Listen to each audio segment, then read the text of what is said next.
Look down at your hand for a moment. It feels like it has always been a part of you, but every atom in it is unimaginably ancient, far older than this planet. Pick one atom of iron riding in your blood right now. Follow it backward in time, and its story will carry you across billions of years and the death of a star. Here is the strange truth. Almost none of the atoms that make you could have existed when the universe was young. They had to be built, forged, somewhere extraordinary. The carbon in your cells, the oxygen in your breath, the calcium in your bones, the iron in your blood. Each was cooked inside a star that died long before the sun was born.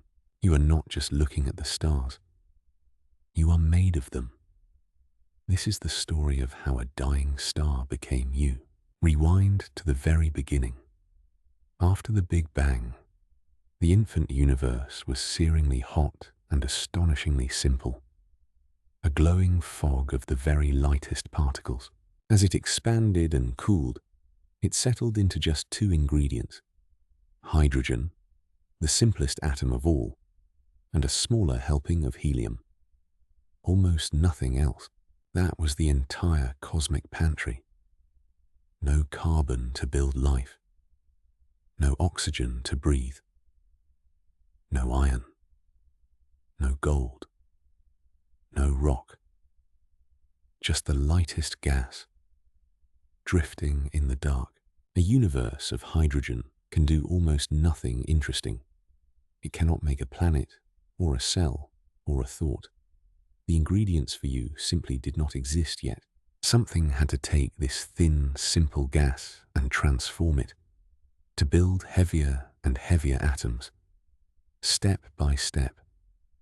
And the only tool powerful enough was gravity. Gravity is patient and relentless. Across millions of years, it pulled the faint hydrogen into vast, slowly turning clumps, each one growing denser at its heart. As a clump tightened, its core was squeezed harder and harder. And squeezing a gas makes it hot. The center climbed past thousands, then millions of degrees, and at a few million degrees, something switches on. Hydrogen nuclei slam together hard enough, fuse into helium, and release a flash of energy. A star ignites. This is fusion, the engine of every star, including our sun, welding light atoms into heavier ones, and pouring out the light and warmth that fills the sky. For most of its life, a star simply burns hydrogen into helium, held in a gentle balance, gravity pulling inward, fusion pushing outward, steady for billions of years. But a star is not eternal. Eventually, deep in its core, the hydrogen fuel begins to run low. And when the fuel runs thin, the careful balance starts to break. As hydrogen fades, fusion falters, and gravity gains the upper hand, squeezing the core tighter. The core heats up even further, hot enough to burn something new. Now the helium itself begins to fuse, forging carbon, the very element that the chemistry of all known life is built upon. The star has climbed its first new rung, and the pattern repeats. Burn a fuel, run out, contract, heat up, ignite the ash as the next fuel. Carbon becomes oxygen and neon. The star climbs the ladder of elements. Each step is faster and more frantic than the last. Hydrogen burned for millions of years. Later fuels last centuries, then years, then mere days. The star is racing towards something inside a massive, dying star. These stages settle into layers, like the rings of an onion.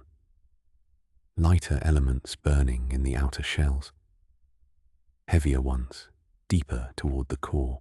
Layer by layer, the star has manufactured the building blocks of planets and people. Carbon, oxygen, nitrogen, magnesium, silicon. The pantry of the universe is finally filling up, but this ladder has a final rung. Deep in the core, the burning eventually forges iron. And iron is special. Iron is where the whole process hits a wall. Every fusion step so far released energy, feeding the star, holding it up against gravity. But fusing iron does the opposite.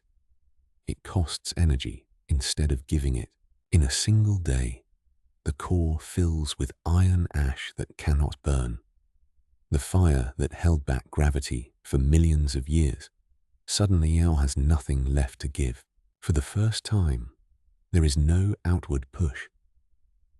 Nothing to resist the crushing weight of the entire star bearing down on its own center.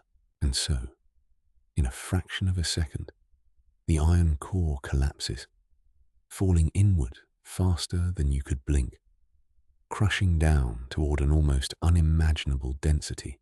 The collapse halts with a violent snap as the core can compress no further, and a colossal shockwave rebounds outward through the falling layers of the star. What follows is one of the most violent events in the universe, a supernova. The dying star detonates, and for a few brief days, it can outshine an entire galaxy of stars. In that inferno, the energy is so extreme that brand new elements are hammered into being, atoms heavier than iron that the quiet fusion ladder could never reach. In the blast, nuclei are pelted with particles and built upward. Copper, zinc, silver, a sudden burst of heavier, rarer atoms scattered into the explosion. And then the supernova does something generous. It hurls everything the star ever made, every layer, every element, out into the surrounding darkness at tremendous speed. A star spends its whole life building treasure, in secret, locked deep inside. Its death is the only way to set that treasure free, to give it to the rest of the cosmos. Even a supernova cannot make everything. The very heaviest elements, gold, platinum, uranium, need conditions still more extreme, and an even rarer kind of catastrophe. Sometimes a supernova leaves behind a neutron star, a city-sized ember so dense that a spoonful of it would weigh as much as a mountain.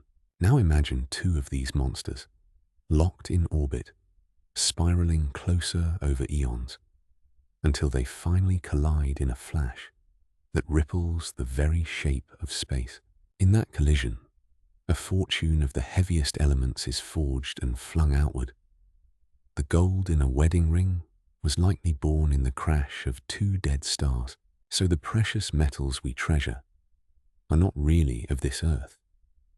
They are relics of cosmic catastrophes, scattered here long before the earth itself took shape. All these freshly forged atoms, from gentle stars and violent explosions alike, drift outward as vast glowing veils of enriched gas spreading through the galaxy. Over millions of years, these veils mingle and settle, seeding the thin gas between the stars with carbon, oxygen, iron, the dust of countless earlier generations of stars. Every new star that lights up is built from these enriched ashes.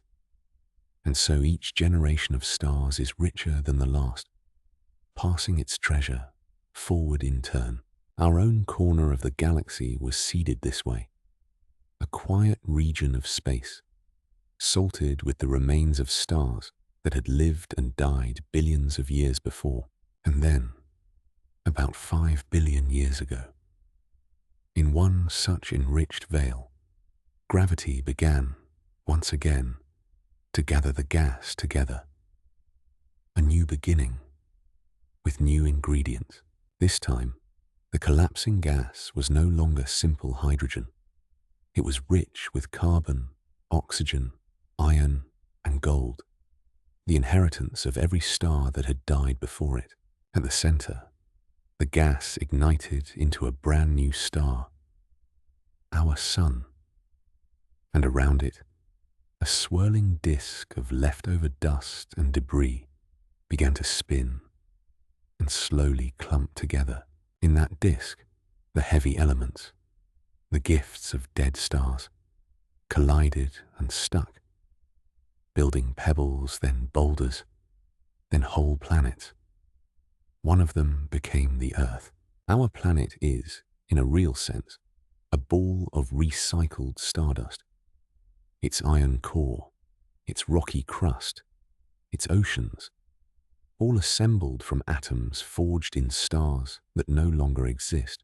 On that young stardust planet, the carbon atoms began to link into long, intricate chains. The patient chemistry that, over ages, would stir into the very first life. From those first flickers, life grew and branched and complexified for billions of years. Every cell still built from the same forged atoms, borrowed and rearranged, until, eventually, some of that ancient stardust arranged itself into something astonishing. A creature complex enough to wonder where it came from.